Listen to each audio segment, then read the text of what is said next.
बांगलार mixed choice cooking चैनलটিতে সবাইকে স্বাগত।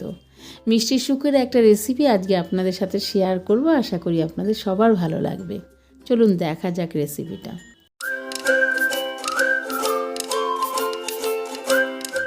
এখানে আমি 1.5 কাপ মতো ময়দা নিয়েছি, আর আপনারা চাইলে পরে 1 কাপ ময়দা দিয়েও করতে পারেন। আর এখানে আমি 1.5 চামচ মতো ঘি দিয়েছি, আর সামান্য একটু পরিমাণে নুন দিয়েছি। দিয়ে এবার এটা ভালো করে ময়দাটাকে এগুলোর সঙ্গে মিশিয়ে নেব। মিশিয়ে নেওয়া হয়ে গেলে আমি অল্প অল্প করে জল দিয়ে একটা ডো তৈরি করব, একটু টাইট মতো করে। তো সেটাকে আমি মেখে নিচ্ছি। একবারে জল দিলে যদি নরম হয়ে যায়, সেই কারণে অল্প অল্প করে জল দেওয়াই ভালো। এবার এটাকে আমি 10 মিনিটের জন্য একটু রেস্টে রেখে দেব। 10 মিনিট হয়ে যাওয়ার পর আমি ডোটাকে একটু ভালো করে হাত দিয়ে একটু স্প্রেড করে নিচ্ছি। তারপর একটু ময়দার গুঁড়ি দিয়ে এটাকে খুব ভালো করে বেলে নেব, যাতে চারধারটা সমান থাকে, মানে খুব পাতলাও না আবার খুব একটা মোটাও না। তো এইভাবে অনেক বড় তো, যার জন্য বেলনিটা দিয়ে এ সাইডে ও সাইডে আমি একটুখানি স্প্রেড করে নিচ্ছি। তারপরে আমি একটা ব্রাশ দিয়ে, মানে তুলির মতো দিয়ে এখানে আমি ঘিটা আমি দিয়ে দিচ্ছি। আর এমনভাবে দেব যেন চারিদিকে লাগে, তবে অতিরিক্ত মাত্রায় ঘি এখানে দিতে লাগে না। এরকমভাবে দিয়ে দিলাম। এবার দেখুন, প্রথমে একটা সাইড আমি ভাঁজ করে নিচ্ছি, এবার অপর সাইডটাও এর ওপর দিয়ে আমি ভাঁজ করে নিলাম। এবার আবার ওই সাইডটাতেই আবার ঘি আমি এখানে ব্রাশ দিয়ে লাগিয়ে দিচ্ছি। এবার ওই সাইডটা মুড়ে এর ওপরে দিয়ে দিলাম। এবার একটা সাইড ভাঁজ করে আমি দিলাম, আবার অপর সাইডটাও তার ওপরে ভাঁজ করে দিয়ে দিলাম। এবার এটা 30 মিনিটের জন্য আমি ফ্রিজে রেখে দেব, একটু রেস্টে। 30 মিনিট হয়ে গেছে। এবার আমি ফ্রিজ থেকে ডোটাকে বার করেছি। করার পর ওই দ্বিতীয়বার কিন্তু আমি আবার রিপিট করছি, ঠিক যেরকম প্রথমবার বেলে নিয়ে করেছিলাম সেরকম। তো কারণ ফ্রিজে রাখা হয়েছিল তার একটাই কারণ, সেটা হচ্ছে যে ঘি দেবার পর কি হয়, অনেকটা নরম হয়ে যাচ্ছে, আর যাতে জিনিসটা টাইট হয় এবং একটু ফ্লেভারটাও যাতে অ্যাবজর্ব করে সেই জন্য। তো সেম পদ্ধতিতে আমি এটা করে নিচ্ছি। তো মিষ্টি শুক হচ্ছে আমাদের সবারই ভীষণ প্রিয় একটা মিষ্টি, এবং বেশি একটা মিষ্টিও থাকে না। আর মিয়ামোরের তো এটা 1 নম্বরেই আছে। তো আমার ভীষণ কৌতূহল হয়, মিয়ামোরে যেরকম আমি স্যান্ডউইচটাও ট্রাই করেছি, সেরকমভাবে মিষ্টি শুকটাও, যে এটার মধ্যে কি এমন আছে। তো ওদের ওয়েবসাইটে গেছি, ওয়েবসাইটে গিয়ে সমস্ত আইডিয়া নিয়ে একটা ট্রাই করেছি আমি বানাবার।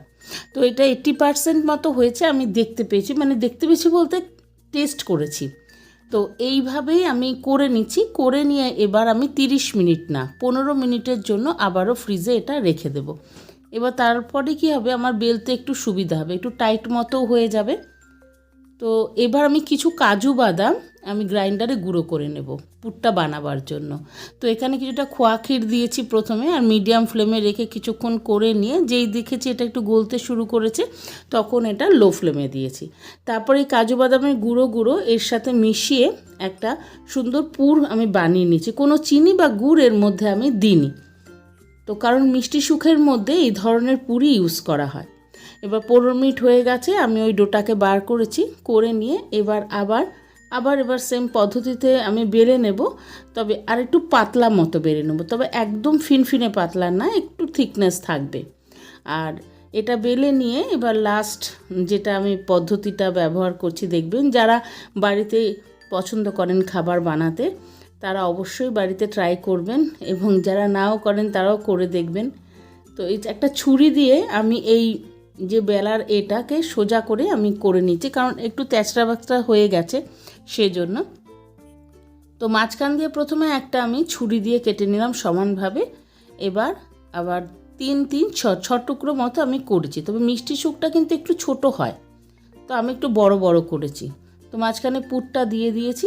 দিয়ে এবার দেখুন আমি কিভাবে করছি। অনেকে এটা দিয়েও একবারও মানে দিয়ে দেয়, তো আমি একটুখানি করছি লেয়ারটা বেশি হবারও জন্য। তো এখানে কড়াইতে নুন দিয়ে 10 মিনিটের জন্য প্রিহিট করে নিয়েছি। আর এই কেকের টিনের মধ্যে আমি ফার্স্ট আগে ঘি দিয়ে নিয়েছিলাম নিচে, তারপরে ওই ব্রাশটা দিয়ে আবার ওপরটায় দিয়ে এটা আমি কড়াইটাকে আমি ঢেকে রাখবো। ঠিক কেক যেমনভাবে বানায় ঠিক সেরকমভাবেই প্রথমে 10 মিনিট হচ্ছে মিডিয়াম ফ্লেমে থাকবে। তারপর এটাকে আমি একটু উল্টিয়ে নিয়ে দেখেছি যে একটা সাইড হয়ে গেছে। তো মিডিয়াম নেওয়ার পরে যখন কড়াইটা খুব গরম হয়ে যাবে তারপরে কিন্তু একটু লো ফ্লেমে দিতে হবে। তো একটুখানি বেশি টাইম বলতে এখানে আমার প্রায় 40 মিনিট মতো লেগেছে।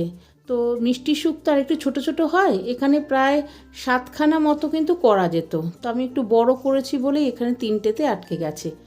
তো এবারে আমি একটা শিরা করে নেব। এখানে 4 কাপ জল আর 1.5 কাপ মতো চিনি দিয়েছি, তবে একটু ভালো করে ফুটে উঠলেই 5-7 মিনিট মতো আমি নামিয়ে নিচ্ছি শিরাটা। এবার তারপরে এগুলো আমি 2 মিনিটের মতো রাখবো, তার বেশি রাখবো না, তাহলে একটু বেশি নরম হয়ে যাবে। তো আমি এটাকে 2 মিনিট পর তুলে নিয়েছি, আর ওই মিষ্টিটাই এর মধ্যে সুন্দরভাবে অ্যাবজর্ব করে গেছে, তাতে কিন্তু হালকা মিষ্টি লেগেছে। এছাড়া কিন্তু কোনো চিনি ইউজ করা হয়নি বা গুঁড়ো ইউজ করা হয়নি। তো এবার এগুলোর ওপরে আমি একটু পেস্তার কুচি দিয়ে সুন্দর করে সাজিয়ে দিচ্ছি, একটু লাগিয়েও দিচ্ছি, টেস্টটা ভালো আসবে। আর আপনাদেরকে দেখাচ্ছি, দেখুন কীরকম ফুলে উঠেছে। যখন আমি এটা ভাপাতে দিয়েছিলাম তখন এতটা কিন্তু ফুলে ওঠেনি। আর একটাকে ভেঙে দেখাচ্ছি, দেখুন কি স্মুথলি ভেঙেও যাচ্ছে এবং লেয়ারটা দেখেও বুঝতে পারছেন যে কতটা নরম হয়েছে। ভিডিওটা ভালো লাগলে অবশ্যই লাইক, শেয়ার আর কমেন্ট করবেন, আর সাবস্ক্রাইব করে একটু পাশে থাকবেন।